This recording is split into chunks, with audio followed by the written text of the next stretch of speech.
Hello guys, আসসালামু আলাইকুম। তো আবারও একটা নতুন ভিডিও নিয়ে চলে আসলাম আমি, সাব্বির আহমেদ। তো আজকে বাংলাদেশ আর শ্রীলঙ্কার খেলা।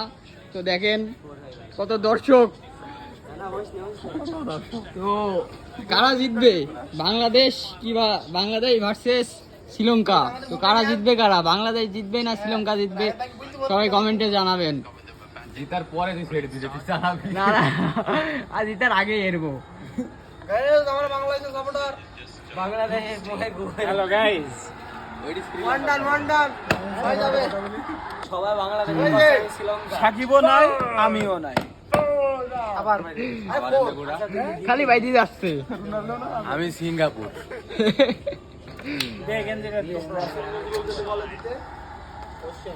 তো সবাই কমেন্টে জানাবেন আসলে কারা জিতবে, বাংলাদেশ না শ্রীলঙ্কা? আসলে আজকে বাংলাদেশের রোনালদো নেই, তো আমিও আজকে খেলায় উপভোগ করতে পারছি না।